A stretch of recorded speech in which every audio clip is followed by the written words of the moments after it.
प्रिय विद्यार्थियों, आज हम बीए द्वितीय वर्ष इतिहास के प्रथम प्रश्न पत्र के अंतर्गत मुगल सल्तनत के विघटन के विषय में चर्चा करेंगे। केंद्रीय मुगल शक्ति के निर्बल होने के पश्चात मुगल अमीरों ने, सामंतों ने अपने अपने स्वतंत्र राज्यों की स्थापना कर ली। हैदराबाद के स्वतंत्र राज्य की स्थापना चिनकिलिच खान ने की थी, जिसे बाद में मुगल बादशाह ने निजामुल मुल्क आसफ जहाँ की उपाधि प्रदान की थी।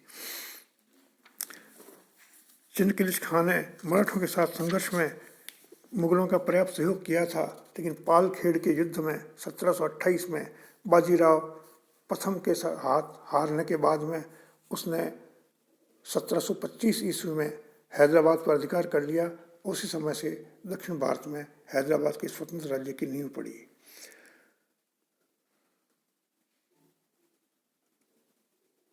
मुगल सामंत मुर्शीद कुली खान ने 1727 में बंगाल के अंदर एक स्वतंत्र राज्य की स्थापना की।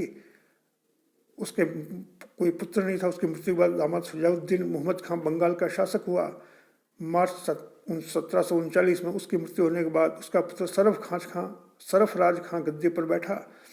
बाद में अलीवर्दी खान ने गद्दी पर अधिकार कर लिया। 1740 में यह घटना हुई और अलीवर्दी खां के 1756 में मृत्यु होने पर सिराजुद्दौला गद्दी पर बैठा, जिसे प्लासी के युद्ध में अंग्रेजों ने परास्त कर दिया। अवध के स्वतंत्र राज्य का संस्थापक मीर मोहम्मद अमीन सादत खां बुरहान मुल्क था। उसने 1722 ईस्वी में अवध में स्वतंत्र राज्य की स्थापना की।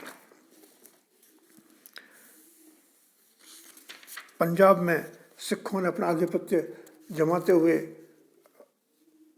मुगल सल्तनत को उखाड़ फेंका। बंदा बैरागी ने विद्रोह किया, लेकिन मुगल सेना ने उसे परास्त कर दिया।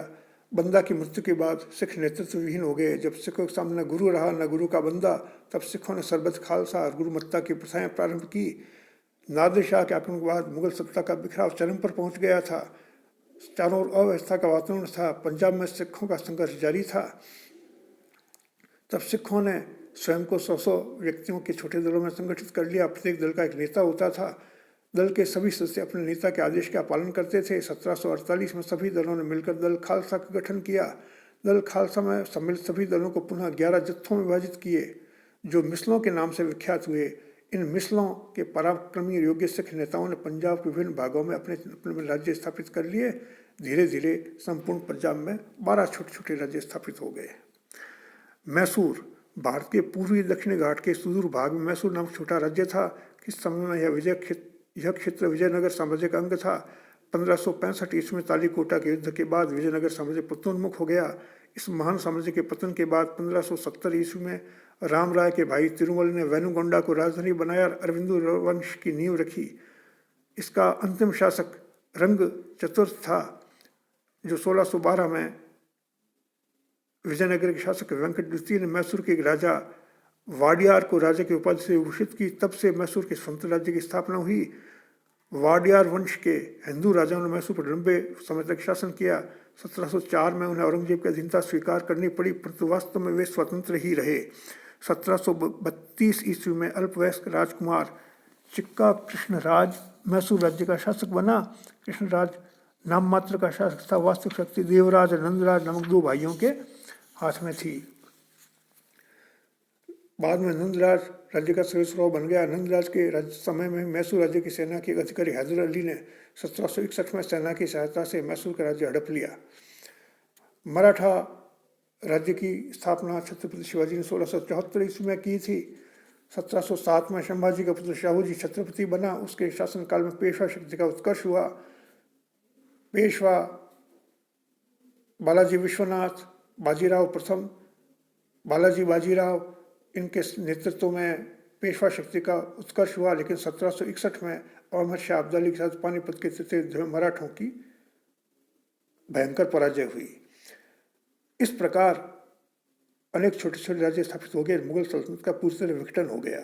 मुगल सल्तनत के प्रमुख कारणों के अंतर्गत अनेक कारण बताए जाते हैं।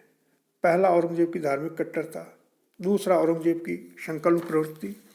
औरंगजेब के प्रशासन में अत्यधिक केंद्रीकरण। औरंगजेब की दोषपूर्ण दक्षिण नीति। औरंगजेब की दोषपूर्ण धार्मिक नीति। औरंगजेब की दोषपूर्ण राजपूत नीति, औरंगजेब द्वारा भू राजस्व की वसूली के तरीके में परिवर्तन, औरंगजेब की अन्य त्रुटियां। इस प्रकार मुगल साम्राज्य के पतन में औरंगजेब का महत्वपूर्ण योगदान था।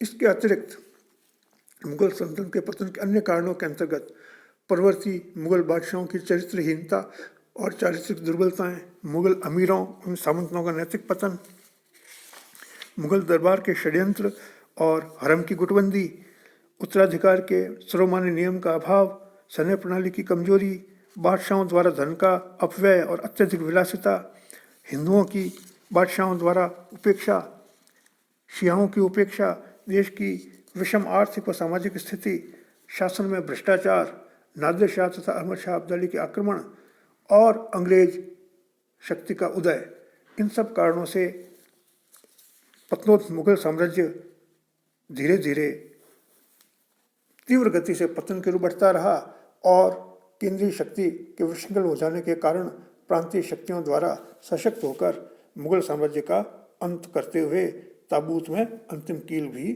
ठोक दी गई। आज की वीडियो में इतना ही। धन्यवाद।